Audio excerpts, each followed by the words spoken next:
we're offering prizes tonight, and the first place will be $500, second place will be $300, third will be $200, and fourth and fifth will be $100. And so I want to thank the Steris Toastmasters for coming out tonight and judging this event. I truly appreciate that.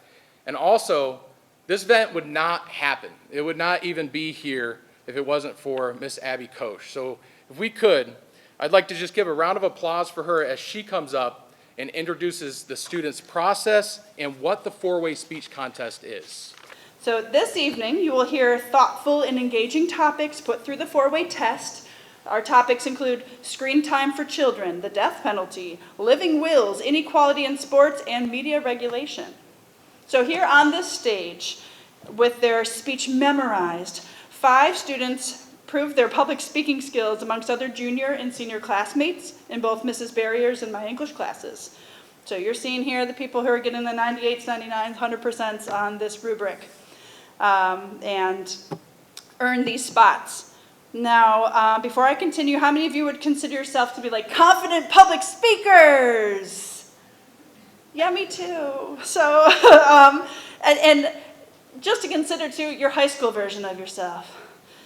So keeping that in mind, my point is that getting up here under these stage lights with a microphone in hand and delivering a memorized 5 to 7 minute speech to family and friends and strangers is hard, okay? So 50% of the scoring guide for tonight's speeches is based on their delivery. That's expressiveness of voice, body language, eye contact, fluency, and energy. So these skills take not only a lot of practice, but a lot of guts, okay? So keep that in mind. I don't want to rattle my student speakers backstage, but they all happen to be 11th graders as well. And they're just doing a wonderfully brave, difficult thing this evening. So please keep that in mind when you applaud at the end of each of their speeches. I want to thank Mrs. Barrier, the other English teacher that helped me with this, our Toastmasters, judges, families, community members, and Jefferson Rotary Club for providing this recognition for our students and supporting them in building lifelong skills. Has anyone in this room ever been in a life-threatening situation? If you were in a life-threatening situation or even hospitalized, how would you feel if your end-of-life wishes were well known and your family still decided to not honor them? The only answer that can come from a question as hard as this is that sustaining the life from the well-known wishes of an individual is unethical. By creating an educational process in which to inform our youth about living wills and why they're important, we can teach people why we need them so much and better our society as an overall. I want you to put yourself in a new perspective for just a minute. Imagine you've been in a car accident and you can't speak for yourself. What do you think your family would do? If you would end up living but with no quality of life, what would you want? The truth is, it may not matter what you want. If your wishes are stated to your family, a physician, anyone, but not legally stated, it is not your choice. It is up to your family and/or a medical board to decide whether or not you live or die. Think about that. This is not your mother's life. This is not your physician's life. This is your life. Does anyone here know exactly what a living will is? Does anyone know how to make one? A living will is your way of stating exactly with and how you want to be kept alive if you're in a dire medical condition in which you can't speak for yourself. This seems to be such an important thing to know, yet we aren't provided with this information, even after we turn 18, which is in most cases when we gain medical independence. Is it the truth? Let's go through an example or two just to show how truly of an issue this is. Terry Chavo was a young woman who was put in a hospitalized, unresponsive vegetative state. Before this state, she had claimed to her family, "I do not want to be kept alive on a machine."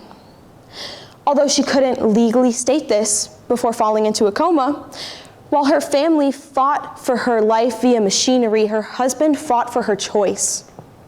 This expanded and went all the way to Supreme Court. Another good example could be a man named Hisashi Ouchi, living in Tokamura, Japan, working at a Japanese nuclear conversion plant. In an accident, he suffered too much radiation and was hospitalized in a place between life and death. He could no longer make chromosomes or DNA. He had no white blood cells. He had begged for death, stating, "I do not want to be a guinea pig." But he suffered a heart attack before he could legally state this, so his family decided to resuscitate him. After resuscitation, he suffered 3 more heart attacks that day. Is it fair to all concerned? This affects all Americans above 18 when we first gained medical independence. People could argue and say, oh, there's a bubble to fill out on the questionnaire stating that, do you have a living will? But there's no legal requirements for our country other than to state, do you have a living will? It doesn't state why we need one, why it's important, or what it even is.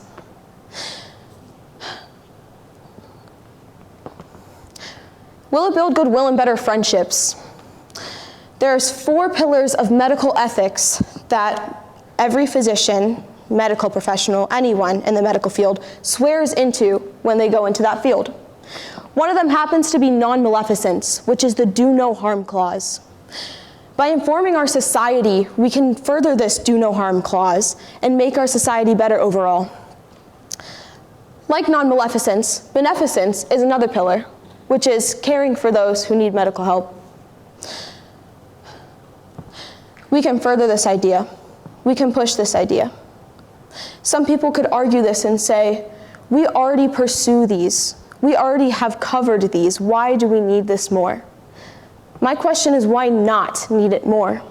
Why not better our society when we can? Will it be beneficial to all concerned? An annual Gallup's poll in Washington, D.C. was ran, asking everyday Americans, do you have a living will? Only 40% of the people stated yes. Another poll was ran by the same organization, asking the question, have you had to decide whether or not a loved one dies or lives? 25% of the people asked stated yes. Some people could say, oh, there are many deaths in America. This is okay. We've had deaths. It's normal. But if we could just change one person's decision, not have to have them decide whether or not their mother, their child, their husband dies, if we could take that weight off of one person's shoulders, it will have been worth it. As I've stated before, living wills are clearly very important. And with no good education on them, how can we decide our medical fate? We might just lose that chance. Adults often say our children are our future, and with providing them with the correct and knowledgeable information on how to make living wills, we can not only entrust them with the safety and security of our country, but we can give them what they truly need to better it. Thank you for your time.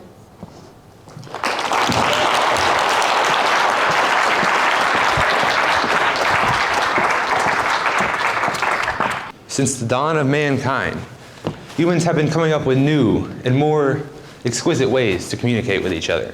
History has seen the rise of the printing press, 24-hour news cycle, and eventually the internet to further this goal of better communication. However, the world that arose from this age of communication was not without its faults. As somebody who grew up during the internet's rise to prominence, I can personally attest to witnessing the pitfalls we have created for ourselves by being so lax in what can and cannot be said by large media corporations and conglomerates. As such, this malpractice should not be allowed to continue, and regulation is something we should all strive for in order to better our everyday lives. Now, the best way to check if media is as bad as I say is to put it through the 4-way Rotary test, which is what I intend to do. So, is it the truth that media companies are awful and need regulated? Undoubtedly so, and for numerous reasons that show up in history time and time again. One great example of our history showing why media needs better regulation is the US-Spanish War. This war was greatly fueled by yellow journalism, which is media that is sensationalist and without facts. Especially, the war was caused by the sinking of the USS Maine, which ultimately pushed us into a deadly conflict that left many dead from war and disease. Now, while this mistake, as many historians refer to it, as tensions were high at the time, is often brushed aside as misplaced patriotism, not every example is throwaway. For example, who here knows what jaywalking is? Who here knows why it is? Anyway, so jaywalking comes from a ton of automobile manufacturers and distributors all taking advantage of their local media outlets to convince the people walking in the street and the governments that led them that walking in the street should be criminalized because it hurt the profits of their new automobiles. Lastly, there's a tragic case of the Columbine High School shooting, which led to a demonization of rock music, video games, and other such things that were hip with the teens at the time. However, new research has shown no link between real-world violence and these subject matters, only slight spikes in some bodily functions related to anger. It's the truth and nothing but the truth that media and the truth don't go well together. Second, is it fair to all concerned that media continue to operate the way they have been and without regulation? No, it is not.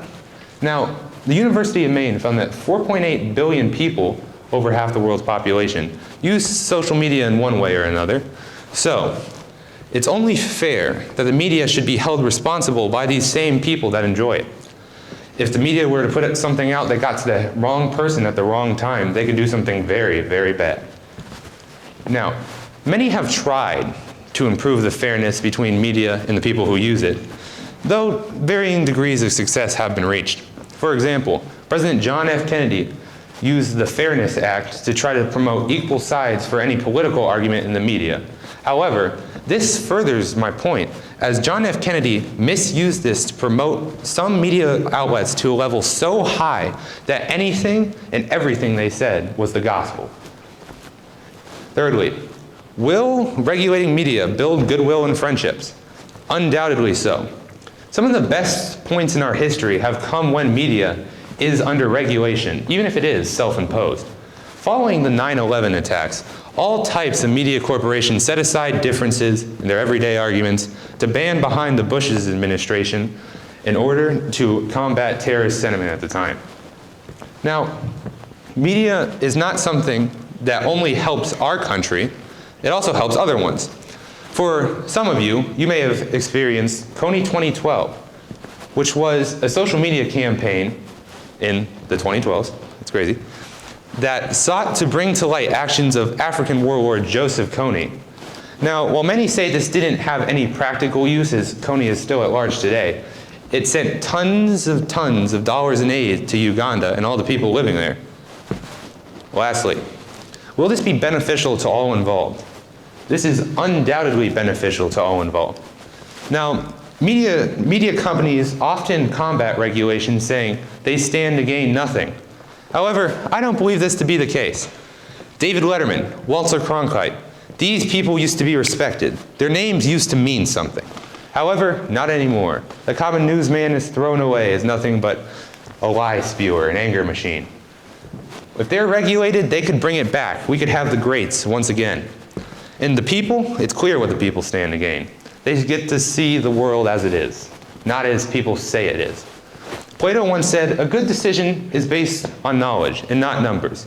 And without these false numbers, inflated, curved, whatever it is they need to push their agenda, people will see the world as it truly is and seek to make the world a better place with their clarity. Now, media will continue to evolve as it has been evolving.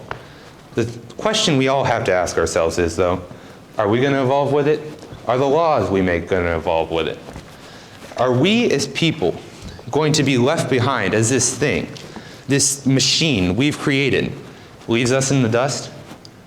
Thank you all for your time. Imagine your daughter, all grown up, enrolled in college, wanting to make the most of her 20s. She heads out late one night to a party, but never makes it home. A couple days later, she is discovered murdered. The culprit was caught, thankfully, and was given the death penalty. So finally, you're capable of mourning in peace. But for many families with the same story, it wasn't almost over. Not until about 20 years later, when the culprit was finally put to death, and all those feelings that you had worked through were reawoken again. Only this time you realize that this final death was not going to help you cope or bring your dead daughter peace. As I get older, I find myself intrigued by murder cases. Why, who, and how are questions I love figuring out the answer to. In doing this, I found that many murder cases have one thing in common. That is that many families are never capable of finding true peace after the murder of a loved one. This spurred me on to look into the death penalty to figure out why this might be. In doing so, I found that the death penalty is an all-around ineffective way of making murderers pay for their actions. Overall, it is highly costly and does not improve on people's lives, especially those of the victim's friends and family. So, let's put it to the four-way Rotary test. First, is it the truth? Yes. According to the ACLU, American Civil Liberties Union, they advocate against the death penalty because it wastes limited resources. These resources being the time and energy of the lawyers, courts, juries, and other personnel. This waste hinders the court's abilities to sentence other criminals and get justice for victims. Additionally, according to ABC, between 1993 and 2002, 75 inmates volunteered for death. Inmates volunteering for their own death shows how ineffective this system is because these inmates are beginning to see the death penalty as more of an escape rather than the ultimate punishment. Now, some believe the death penalty is still crucial to prevent murders, but in reality, the waste created from it does little to prevent them. Especially when to murders, death isn't the worst outcome anymore. Second, is it fair to all concerned? No. According to the Death Penalty Information Center, aka DPIC, they have concluded that there have been over 550 prosecutorial misconduct reversals and exonerations in capital cases. These reversals and exonerations could be leading to more murderers being let out of jail, as well as they show the ineffectiveness of the death penalty at properly convicting criminals. Additionally, according to the ACLU, they found that the death penalty system in the US is applied in a largely discriminatory manner based off people's race, how much money they have, the skill of their attorneys, and where the crime took place. Now, some believe in the saying, a life for a life, or in this case, it would be, if you kill, you get killed, but once that person is put to death, you're letting them escape the repercussions of their actions. Third, does the death penalty build goodwill and better friendships? No. According to Janet Reno, the former Attorney General of the United States, she believes that the only purpose for the death penalty is vengeance, and that it's not something civilized government should engage in. So, adding another death to this tragedy will not help people cope, or it would not be the right way to honor the dead. Additionally, because it could be putting the wrong person in jail. According to National Geographic, they shared the story of Kwame Ajamu. He spent 27 years in prison and 2 years on death row because of the false testimony of a 13-year-old boy. Because a prosecutor wanted someone to blame, he will never get back those years of his life. Additionally, according to DPIC, taxpayers pay about $2 million per execution. This money could be better going towards 48 new police officers, thousands of bulletproof vests, or even better lighting in high-crime areas. These alternatives would be a better and more direct and immediate deterrent to crime than one remote execution. But it's better to be safe than sorry, right? Wrong. Life is precious. For people who are wrongfully convicted, you're taking away their one chance at life. And for people who maybe deserve to be there, you are allocating millions of dollars towards their death when this money could be better spent on more preventative measures to save lives of police officers as well as others. Finally, will it be beneficial to all concerned? Yes, getting rid of the death penalty will be.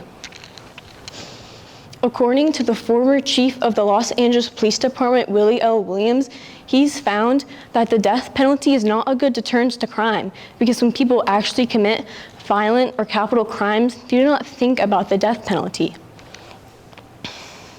So, how many out of the 15,000 people executed via the death penalty system in the US can you name?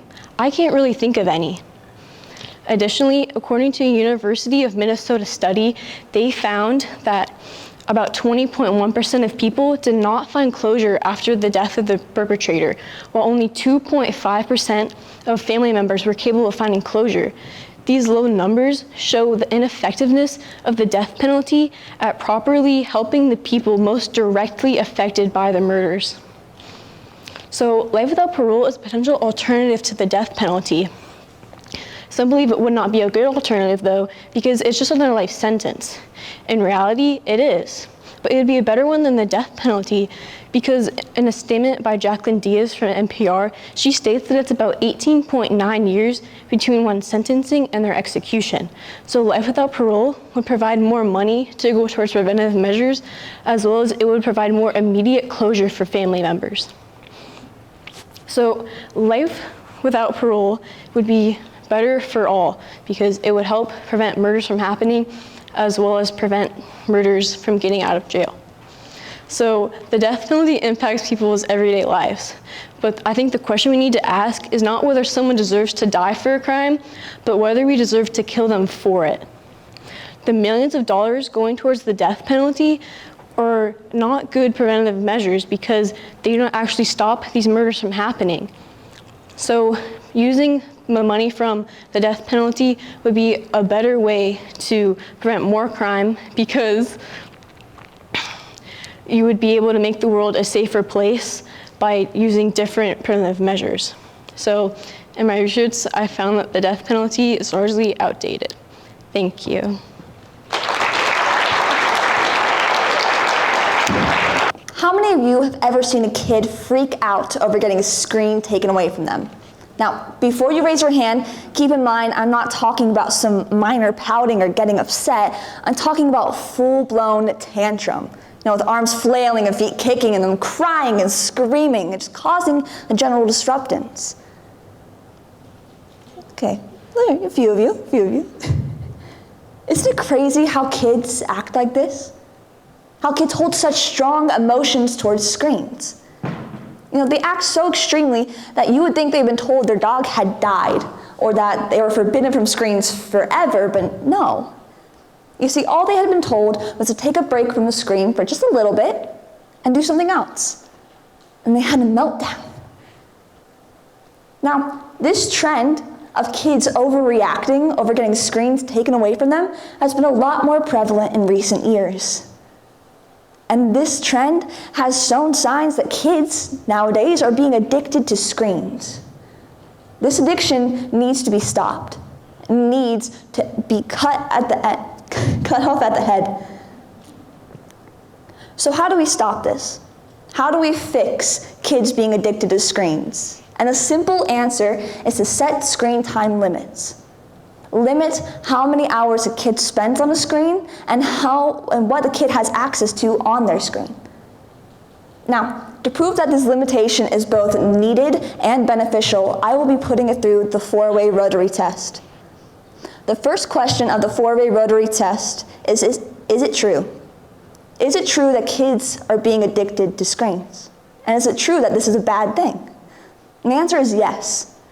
See, recent medical studies have proven that kids spend 5 to 7 hours on a screen each day. Isn't that crazy?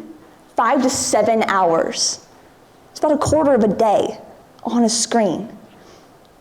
Now, medical professionals have released information stating that these long hours spent on a screen cause deep structural damages in a child's brain. These damages lead to things like cognitive development issues, poor social skills, behavior issues, emotional issues, and more. All of these issues and this addiction is why we need to set limits. Now, for the rest of this, I will be going through the next 3 questions of the Rotary test.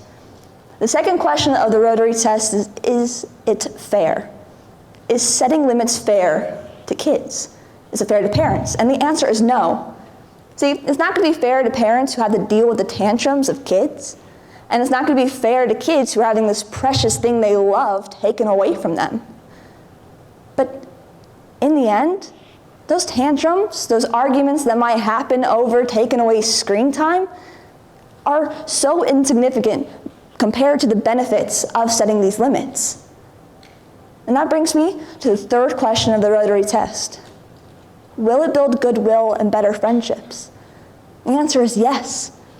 Setting these limits will build goodwill and better friendships because, as I mentioned earlier, kids spend 5 to 7 hours on a screen each day. That is time they could be spending playing outside, reading a book, writing, painting, drawing, interacting with their friends, but instead is spent glued to a screen. Now, some of you may say, well, I play video games with my friends online, or I text my friends, I call my friends, and that's fine. It's great that technology allows us to have these connections online. But in the end, continually having these connections online take away the interpersonal skills that you could be building having conversations face to face. It takes away any social skills that you could build that would help in situations in your future, such as job interviews, working in colleges, going to your actual job. So no matter how much fun you might have on your video games, just think about your future. Think about the people around you, how much better it could be just to interact with friends, play in person than it is online. The last question of the four-way Rotary test is it beneficial to all concerned? Are setting these limits beneficial? And the answer is yes, it is. See, setting these limits, as I mentioned, kids spend so much time on screens, and on these screens, they do so many things, and they see so many things that have deep impact on their mental health. See, kids can see things on social media that can cause depression, anxiety, stress, and so much more. And little kids, even though they might not have access to social media, they can see things in the shows they watch, things they're not emotionally mature enough to see, and they might start acting like that thing they see on TV because they think that's great. They think that's right, and that's what they need to do. And that leads to behavioral issues, emotional issues, them acting out in classes. So, in conclusion, though these setting limits might seem unfair, might cause problems in family life and cause arguments that you're not ready for, in the end, it's so beneficial for you just to try and set these limits. So, in the end, maybe it's worth all the fights, worth all the tantrums, worth all the tears, just so we can try to be a little bit better and win this battle against screens. Thank you.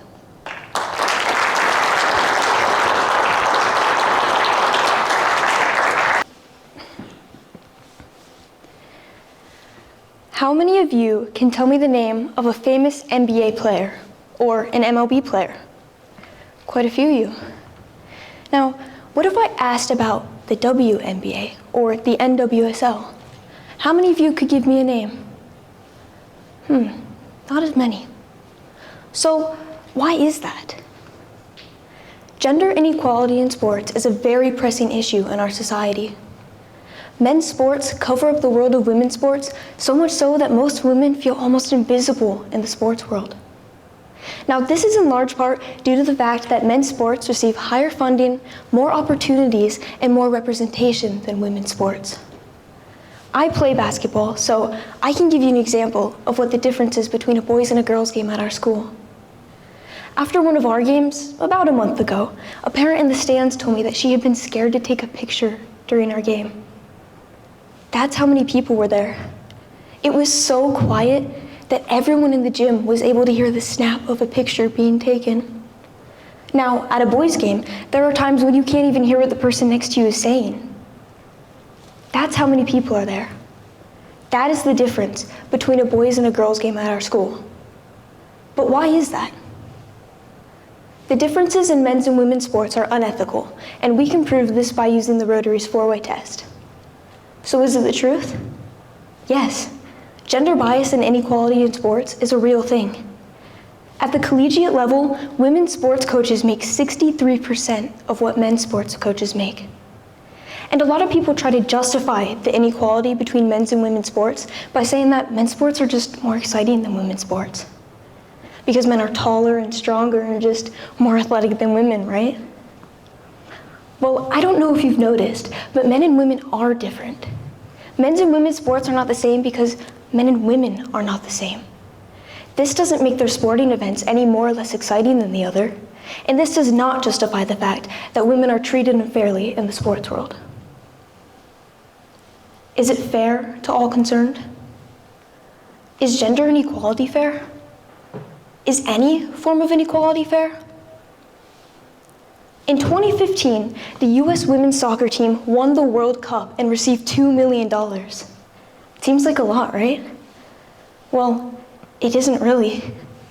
Not when the US male soccer team received $9 million for getting 11th place. And even in 2022, an article was published that stated that NBA players receive 50% of their league's revenue, while WNBA players receive 20%. That's a 30% difference.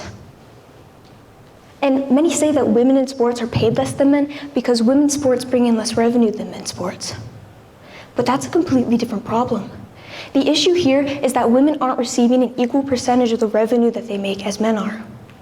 There is no reason why WNBA players shouldn't be receiving an equal percentage of the revenue that they bring in as NBA players do. And this goes for all sports. Will it build goodwill and better friendships? Unless we do something to balance the opportunities and representation that women's and men's sports receive, gender inequality in sports will never be able to build goodwill and better friendships in our world. Not when reports show that nearly 1.5 million fewer high school sports opportunities exist for girls compared to guys. Now, earlier I mentioned that people say that women in sports are paid less than men because women's sports bring in less revenue. But have you ever wondered why? Maybe it's because of the inequality in the marketing and promotion of women's sports. How often do you turn on your TV, flip to the sports channel, and see a female sport playing? Not very often, right? Maybe that's because women's sports make up 4% of sports media coverage. Now, I believe that if we can find a way to balance the broadcasting and promotion of women's sports, then we'll start to see an increase in equality. Which brings us to the final part of the Rotary's 4-way test. Will it be beneficial to all concerned? Currently, gender inequality in sports is beneficial to men's sports, but for women's sports, not so much. If we can work together, though, and make a conscious effort to try to resolve this problem, then maybe one day gender equality in sports will be beneficial to all concerned. If more publicity of professional female athletes gives younger players more role models and inspiration, then maybe we'll start to see an increase in equality at the adolescent level. And this growth will be sure to extend to the professional level as well. Progress has already been made recently. Did you know that 2020 was the first time that the Olympics were truly gender equal with 49% female participants? And 2021 was the first time that the women's NCAA tournament was on network TV. This is evidence that people are finally realizing the differences between men's and women's sports and are trying to do something about it. So why is gender equality in sports such an important thing? Because gender inequality is extremely detrimental to our society. How can we thrive in this world when restrictions and barriers hold women back from achieving the same goals that men are, and have been for a while now, free to achieve? The amount of opportunities and representation that women in sports receive is much less than it should be in today's day and age. And while gender inequality in sports ultimately fails the Rotary's 4-way test, there is still a great chance that together we can work to create a future where one day, and hopefully soon, this inequality can become equality. Thank you.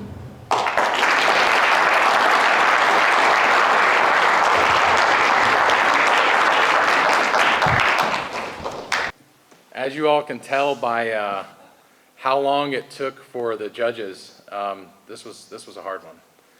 And so I have two runners-up, and that would be Reagan Williams and Bethany Ellefsen. So please come on up.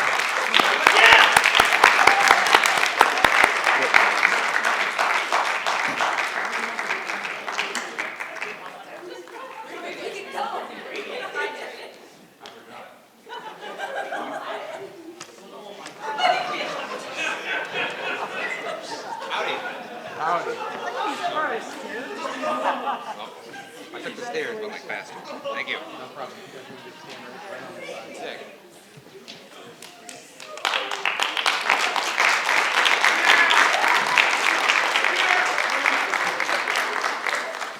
All right. There we go. In third place, Bailey O'Rourke.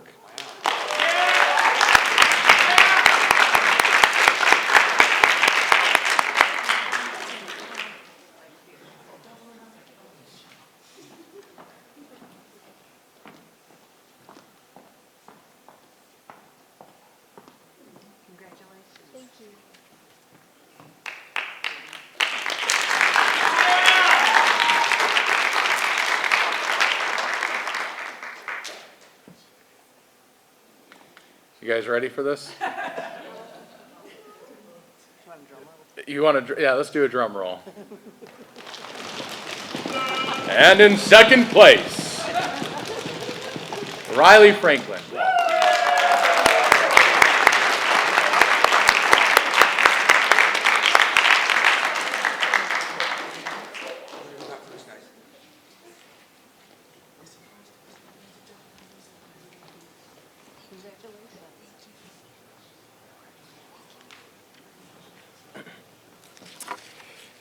And that leaves us with this year's four-way speech test winner, Anna Smith.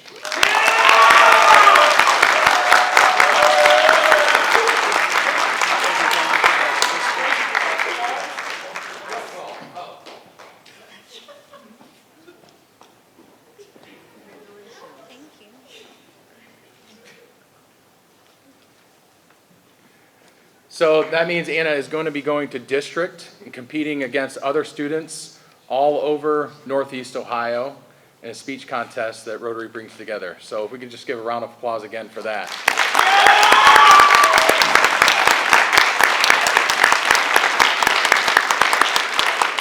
Also, this, as you can tell by the time, it took a lot of work and a lot of effort on each one of these students. So I just get asked if they could just bow and we can just give them applause because I think they deserve it.